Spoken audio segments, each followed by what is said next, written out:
Bonjour à tous, aujourd'hui on va suivre un tutoriel pour remplacer le bloc écran complet sur un Sony Xperia X. Pour réaliser ce tutoriel, vous aurez besoin bien sûr de la pièce détachée, du kit d'outils spécialement conçu par Bricophone, du patron d'aide au montage qui est offert avec votre commande et en option des stickers ou de la colle pour remettre la vitre arrière. On va commencer par le bloc écran, il s'agit d'un tuto avec le bloc écran complet, donc il comprend le châssis, la vitre tactile, l'écran LCD également, la prise de jack. Vous retrouverez en commentaire de la vidéo un lien direct vers les produits qui sont utilisés, notamment le bloc écran. On continue avec le kit d'outils spécialement conçu par Bricophone qui est en option sur la fiche produit sur notre site internet. Voilà, ce sont les outils spécialement sélectionnés par Bricophone pour réaliser ce tuto. Avec votre commande, vous recevrez le patron d'aide au montage pour vous aider à repositionner tous les éléments et les vis que l'on va enlever durant ce tutoriel. N'oubliez pas que vous bénéficiez de 10% de remise avec le code YouTube. Et enfin, en option 4, vous retrouverez la colle ou des stickers arrière pour repositionner la vitre arrière. On y viendra un petit peu après dans le tuto. C'est assez long comme réparation, il faut compter 45 minutes et la difficulté est notée 3 sur 5. On va commencer tout de suite à vérifier notre numéro de modèle. Il doit correspondre à F5121 ou F5122 pour les Sony Xperia X ou X Dual. Et bien sûr, comme avant chaque réparation, on éteint le téléphone. On va retirer le rack des cartes SIM et micro SD. Et on va pouvoir passer à la première étape. On va décoller la vitre arrière. Il faut savoir que la vitre arrière, elle est collée sur les Sony Xperia X et X Dual. Donc on va chauffer tout le contour du téléphone. Voilà l'emplacement qui est indiqué en rouge, soit avec un sèche-cheveux ou avec un décapeur thermique. Cela aura pour effet de ramollir la colle qui est juste derrière et pouvoir enlever plus facilement la vitre arrière. Donc voilà, on chauffe tout le contour. Attention, ne chauffez pas trop, hein. Un sèche-cheveux ou un décapeur thermique. Le décapeur thermique, pas à plus de 80 degrés. Une fois qu'on a bien chauffé tout le contour, on va utiliser la ventouse qui est incluse dans le pack d'outils. On applique la ventouse en bas à droite, on va tirer sur la ventouse, et on va créer ainsi un petit jour, et dans le jour créé, on insère le Mediator qui est inclus dans le pack d'outils. Et ensuite, c'est très simple, on n'a plus qu'à faire glisser le Mediator sur tout le contour de la vitre arrière pour pouvoir la décoller du châssis. Voilà, on a appliqué à droite, en bas, et on va faire de même ensuite sur le côté gauche et sur le haut. Alors utilisez bien le médiator en plastique et évitez si possible les outils métalliques pour faire cette opération. Sinon vous risquez d'abîmer un petit peu le châssis, même si on va le remplacer durant le tuto. Maintenant on n'a plus qu'à faire basculer la vitre arrière.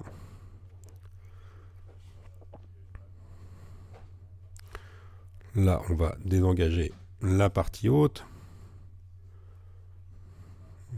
Et voilà, la vitre arrière est maintenant décollée. Vous vous rappelez, en option 4, il y avait les stickers de vitre arrière ou la colle. Ce sera pour la repositionner en toute fin de tuto, mais on y viendra bien après.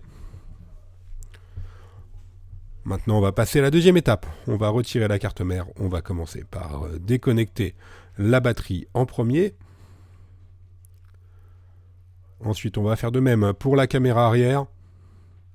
Alors toujours, lorsque l'on déconnecte des nappes sur la carte mère, il est fortement préférable d'utiliser des outils en plastique pour retirer les nappes. Là, on va enlever le petit joint en caoutchouc qui fait tout le contour de la caméra arrière. Et maintenant, on n'a plus qu'à désengager la caméra de son emplacement en utilisant la Bruxelles. Donc la Bruxelles, c'est la petite pincette, hein.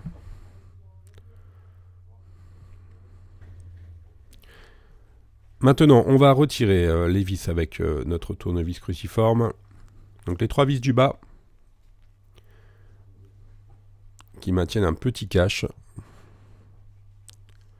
Donc, repositionnez bien les vis sur le patron d'aide au montage. Donc là, on va enlever le cache. On va le déclipser tout simplement. Il est clipsé sur la partie droite. Là, on voit bien l'éclipse. Voilà pour le cache. On repositionne le cache sur le patron d'aide au montage. Et maintenant, on va s'intéresser aux vis qui maintiennent la carte mère. Toujours 3 vis cruciformes.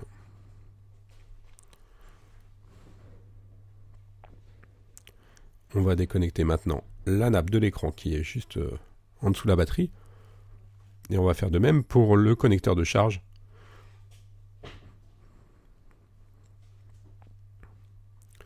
On déconnecte maintenant la nappe Power Volume qui est à droite du connecteur de la batterie. La prise de jack.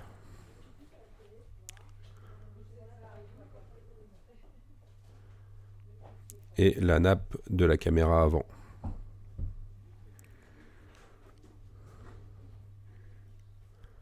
Maintenant, on peut retirer le cache métallique qui est noté dièse 6, qui est juste au-dessus de la caméra avant. Et on peut maintenant retirer la caméra avant qui est notée dièse 7 sur le patron d'aide au montage, avec son joint d'étanchéité également. On déconnecte le câble coaxial qui est tout en bas à gauche du téléphone.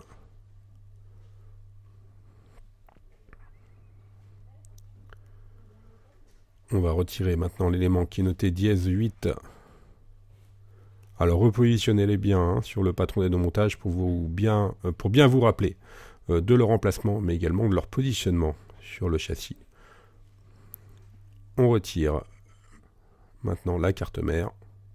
Alors elle est légèrement clipsée, donc on fait bien attention avec la pincette. On va le déclipser.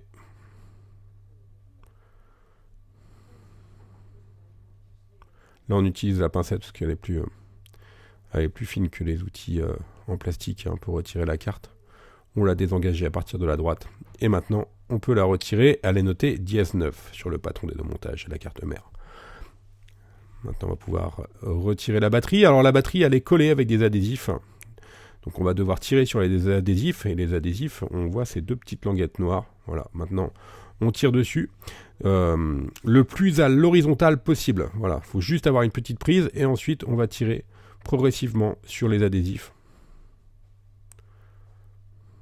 Alors des fois ils cassent, là c'est le cas pour celui du bas, et dans le cas où les adhésifs cassent, il faudra qu'on fasse levier. Mais si vous en enlevez un sur deux, ça suffit. Après, vous aurez assez de matière pour pouvoir enlever la batterie. Voilà, là sur le deuxième, on voit bien, il n'y a pas de souci. Maintenant, on utilise la carte bricophone pour faire levier et pour pouvoir retirer la batterie. Alors, à noter que si vous avez déformé votre batterie, si vous l'avez percée, ou autre, il ne faudra absolument pas la remettre sur votre téléphone. On remet les batteries qui sont pas déformées ou pas percées. Là, pour nous, elle est OK. On pourra la repositionner. Donc, on voit bien, il y avait le sticker du bas qui était resté. On a enlevé juste le sticker du haut et ça a suffi. La batterie est notée dièse 10. Maintenant, on va retirer le haut-parleur de l'oreille. Avec la pincette, il vient également avec son joint d'étanchéité. Il est noté dièse 11 sur le patron d'aide au montage. On va faire de même pour le haut-parleur externe.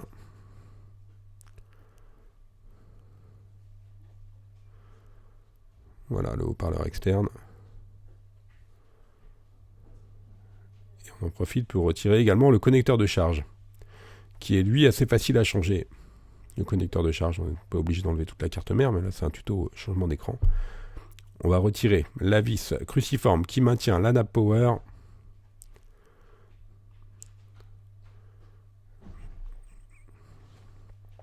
Et là vous voyez, comme sur la plupart des Sony, il y a une nappe qui court sur tout le long du téléphone. On va donc déclipser la nappe sur le côté. Voilà, alors attention, la nappe elle est toujours connectée au bouton power. Donc vous essayez pas de l'enlever tout de suite. On va y venir un petit peu après. Voilà, là on voit bien.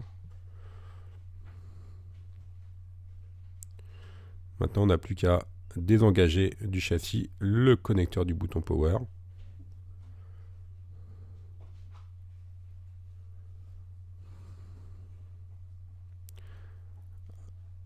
Alors à l'aide de la spatule ou d'une autre pincette, on a bien désengagé la nappe, elle était légèrement collée. Et maintenant on peut retirer l'élément complet qui est noté dièse 13. On retire les trois boutons latéraux avec la pincette.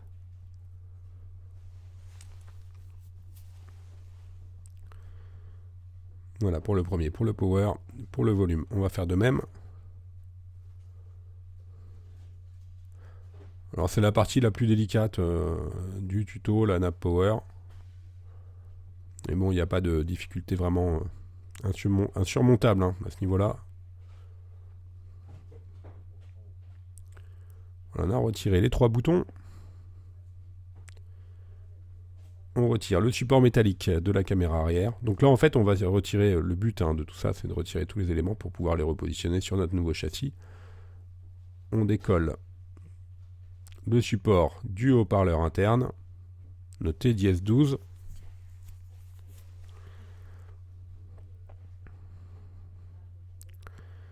Maintenant, on va retirer le filtre protecteur du haut-parleur externe également.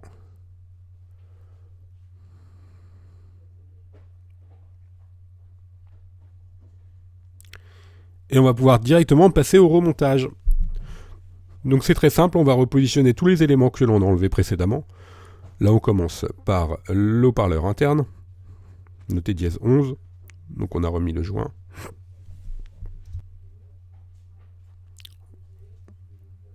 Maintenant on va remettre l'élément noté 15 qui vient juste au-dessus du bloc haut-parleur, donc lui il recolle de lui-même, il n'y a pas de problème spécifique. On va s'intéresser maintenant à la nappe power. Donc on la remet dans son emplacement, qui est noté 14. On remet l'élément, ensuite on va remettre les boutons. Donc le bouton volume. Voilà pour celui du bas.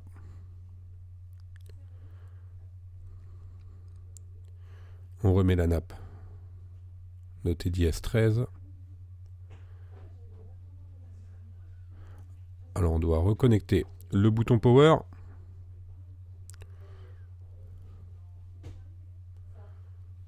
Alors donc on appuie fortement pour le reconnecter.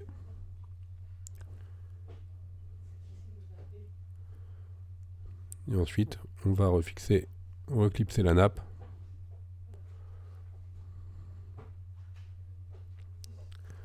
On réenclenche le vibreur dans son emplacement. On vérifie la pression des boutons.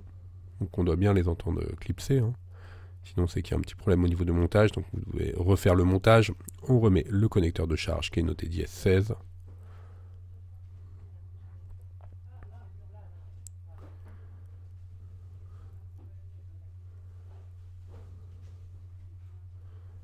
L'élément noté 8 avec l'élément pour remettre le coaxial, la carte mère. On fait bien attention à bien passer les nappes par-dessus la carte mère, donc notamment les nappes de l'écran, de la caméra avant, du connecteur de charge.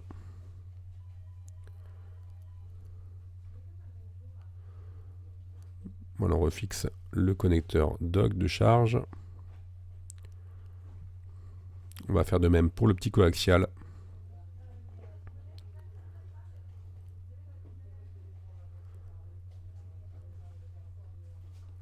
Voilà pour le coaxial.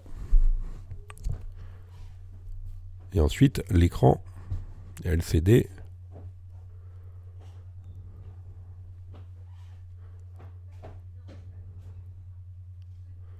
Voilà, on replie la nappe du haut.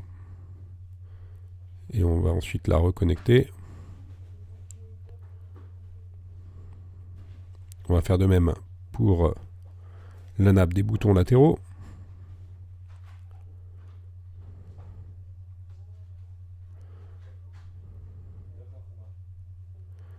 On remet la caméra avant.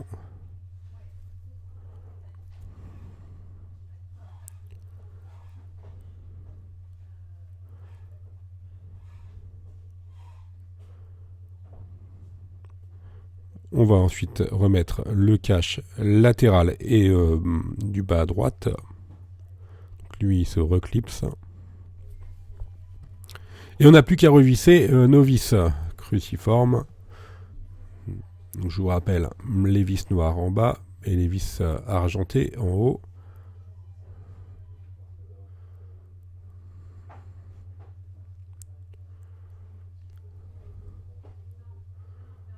Le clip qui vient se positionner au-dessus de la caméra avant. On repositionne l'élément DS4 qui maintient la caméra arrière. On reprend notre caméra arrière. On vérifie bien que le joint est correctement inséré et ensuite on n'a plus qu'à la remettre dans son emplacement d'origine et reclipser la nappe. Voilà pour la nappe.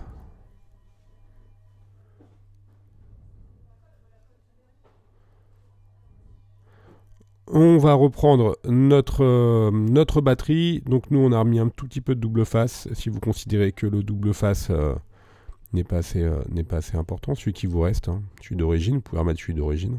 Si jamais vous l'avez pu le conserver. Nous on remet un petit peu de double face. Et on n'a plus qu'à remettre la batterie sur son emplacement d'origine. Et ensuite on la reconnecte. Alors maintenant, on va s'intéresser à la vitre arrière. Donc vous avez vu tout à l'heure, on l'a décollée. Et pour la recoller, on a deux solutions. Soit on va utiliser les joints d'étanchéité d'origine, ou soit on va recoller la vitre arrière. Là, avant de recoller la vitre arrière, on va s'assurer que l'écran redémarre et que toutes les fonctions du téléphone sont OK, parce qu'une fois qu'on aura refermé le téléphone, ça va être un petit peu plus compliqué. Donc la première option, ça va être pour remettre la vitre arrière, d'utiliser les stickers de la vitre arrière d'origine qu'on n'a qu'à repositionner sur notre châssis et ensuite on remet la vitre. Ça c'est la première option. Et la deuxième option, c'est de recoller la vitre arrière.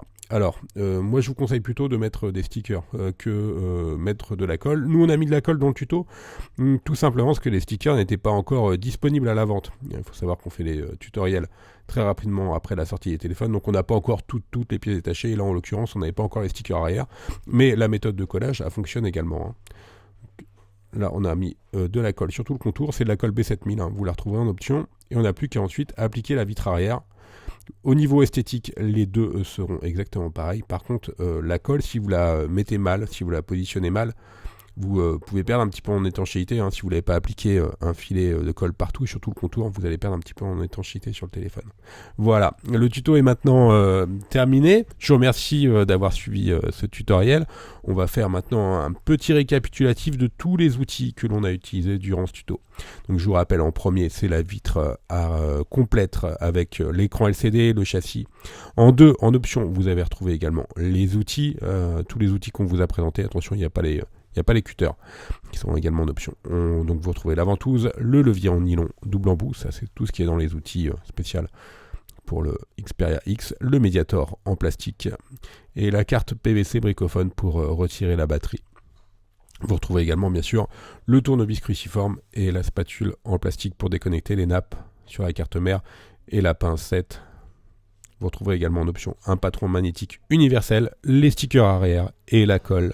N'oubliez pas que vous bénéficiez de 10% de remise avec le code YouTube sur notre site internet. Nous restons joignables par mail, par chat ou encore par téléphone pour tout conseil et également pour toute aide à la réparation si jamais vous avez commandé les pièces chez nous. Voilà, merci à tous pour avoir suivi ce tuto et à bientôt pour de nouveaux tutoriels.